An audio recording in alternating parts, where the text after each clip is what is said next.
Precisamos falar sobre o dia 24 de janeiro de 2018. Nesse dia acontecerá o julgamento de Lula pelo Tribunal Regional Federal em Porto Alegre e tem coisas muito estranhas acontecendo que a gente precisa conversar. O que está em jogo não é apenas a condenação ou a absolvição de Lula, é a democracia, é a nossa vida. O risco disso para a democracia é enorme, porque completamente indevido que um candidato seja julgado como a pessoa e não por o que ele fez e ser retirado do jogo democrático. Mas antes de falarmos dos interesses políticos acerca desse julgamento, temos que discutir que provas estão sendo usadas contra o ex-presidente. Se você procurar no Google, vai encontrar várias matérias e reportagens compilando todas as provas. Clique e leia você mesmo. Acusam Lula de ter recebido o tal triplex como lavagem de dinheiro e corrupção passiva em troca de favorecer a OAS em 3 contratos da Petrobras. Note, não há prova alguma. Tenho desafiado as pessoas a mostrarem uma única prova. Eu não peço 2, eu peço uma única prova.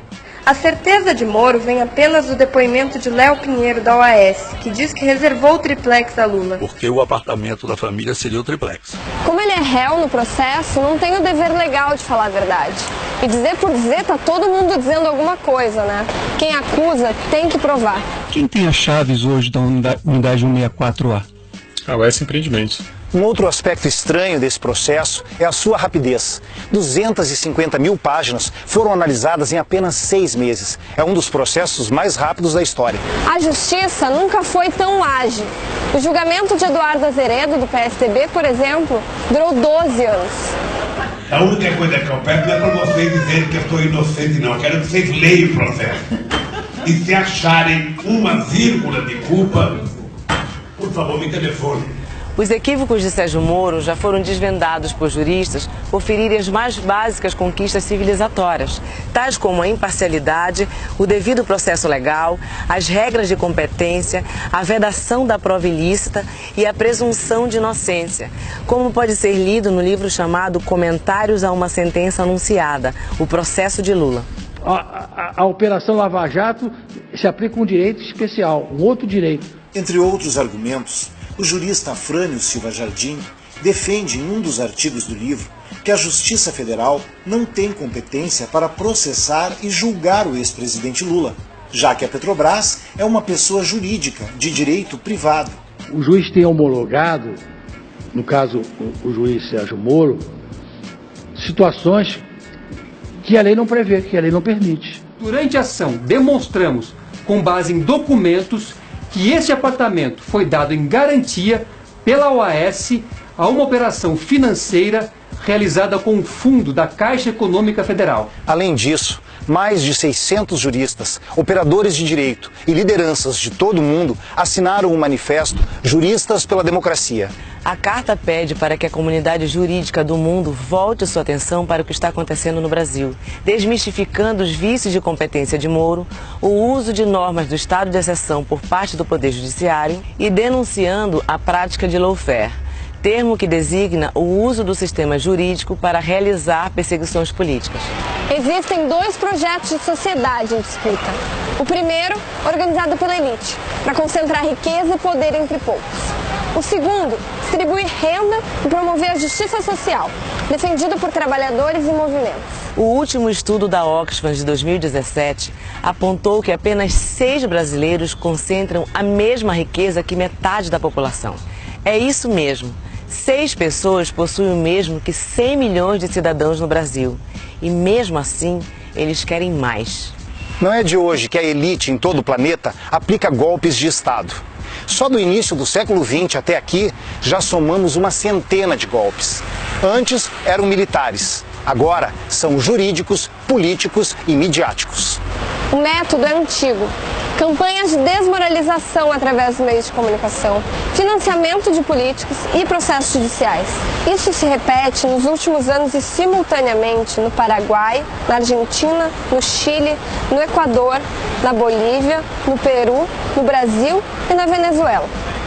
Logo após o golpe, iniciam a revogação de todos os avanços sociais, a destruição da máquina pública e a venda das mais lucrativas estatais.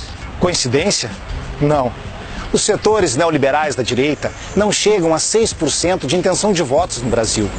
Faz 20 anos que não ganham uma disputa presidencial pelas urnas e, por isso, articularam um golpe com a elite empresarial, do agronegócio, da comunicação, sob o comando do capital financeiro internacional. Derrubaram Dilma sem crime de responsabilidade para assumir a presidência e aplicar o seu pacote de maldades. Apropriam-se do poder por meio de um golpe de Estado.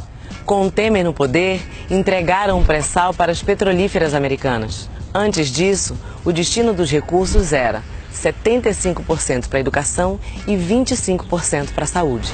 Aprovaram a Emenda Constitucional 95, que congelou gastos primários da União por 20 anos.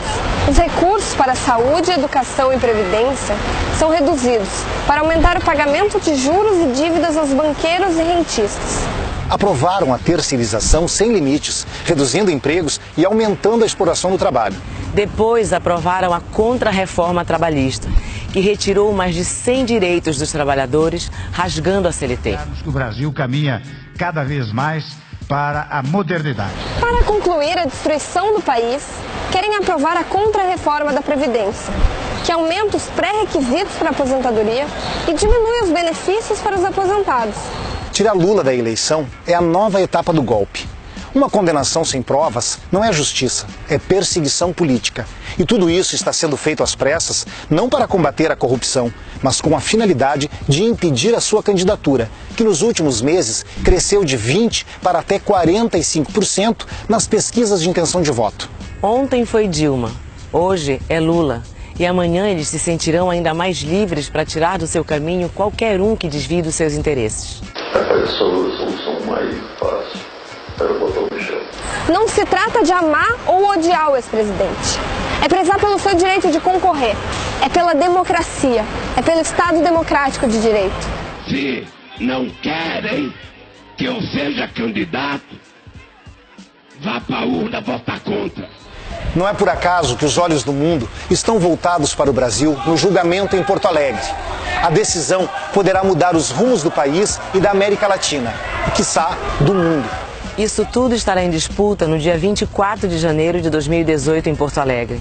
A história não absolverá quem condenar o inocente. Pela democracia, juristas contra o golpe! Pela democracia, juristas contra o golpe!